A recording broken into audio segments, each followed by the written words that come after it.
साथियों नमस्कार। नए साथी हमारे YouTube चैनल को सब्सक्राइब कर लीजिए।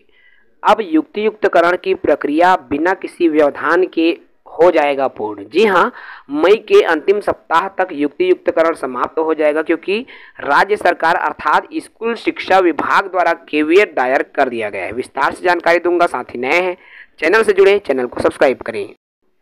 देखिए, कोर्ट द्वारा केवीएट की सूचना दे दी गई है। केवीएट नोटिस जारी किया गया है, जो कि स्कूल शिक्षा विभाग द्वारा ये केवीएट दायर किया गया है। आखिर केवीएट होता क्या है तो मैं आपको बता दूं।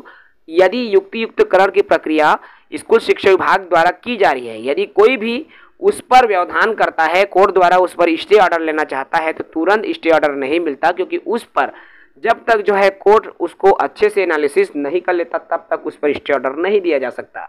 अर्थात जो है युक्तियुक्तकरण की प्रक्रिया में होने वाला व्यवधान को रोकने के लिए आपका केवीएट दायर किया गया है।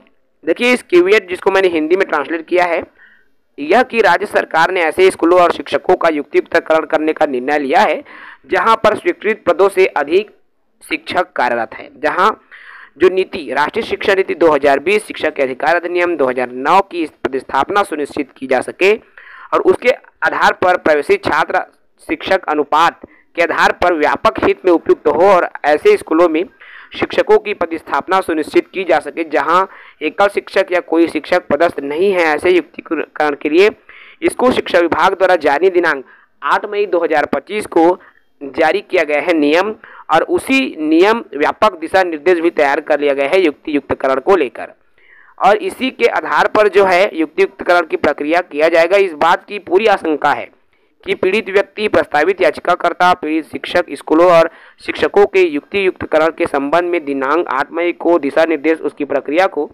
याचिकाओं के माध्यम से चुनौती देने के लिए इस माननीय न्यायालय का दरवाजा खटखटा सकते हैं। देखो, स्पष्ट कहा गया है कि कोई भी पीड़ित व्यक्ति, शिक्षक, साथी न्यायालय का दरवाजा खटखटा सकते हैं। इसीलिए न्याय के हित में यह आवश्यक होगा कि कोई भी आदेश पारित करने से पूर्व केवीएट राज्य सरकार को सुनवाई का अवसर दिया जाए। अर्थात देखिए, केवीएट का अर्थ ये होता है कि जो स्कूल शिक्षा विभाग द्वारा केवीएट दायर किया गया है, यदि कोई याचिका करता है, मान लीजिए कोई याचिका दायर करता है युक्तियुक्तकरण के विरोध में, तो कोर्ट द्वारा उसको डायरेक्ट स्टे नहीं दिया जाएगा, बल्कि पहले जो है शिक्षा विभाग को सूचना देगा और उसको सुनवाई के लिए बुलाया जाएगा, उसके बाद ही वहां पर स्टे दिया जा सकता है। तो ये होता है केवीएट का अर्थ। अर्थात जो है अब जो है युक्तियुक्तकरण की प्रक्रिया में जो कोर्ट कचहरी से संबंधित व्यवधान उत्पन्न होने वाली थी, उस व्यवधान को रोका गया है। ये जो केवीएट दायर हुआ है, ये केवीएट दोनों के लिए दायर हुआ है मित्रों। देखिए, छत्तीसगढ़ जनसंपर्क विभाग के विभागीय वेबसाइट से ये जानकारी मिल रही है, पब्लिक एडवर्टाइजमेंट, जिसमें दोनों बिंदुओं को देखिए। लोक शिक्षा संचालनालय रायपुर केवीएट प्रकाशन के संबंध में, और ये युक्तियुक्तकरण। इसी तरह से लोक शिक्षा संचालनालय केवीएट प्रकाशन के संबंध में, ये बीएड धारी बर्खास्त सहायक शिक्षकों के संबंध में। तो ये दोनों केवीएट जो है दायर किया गया है। देखिए, मैंने क्रॉप करके बड़ा कर दिया है ताकि आप इसको देख पाएं।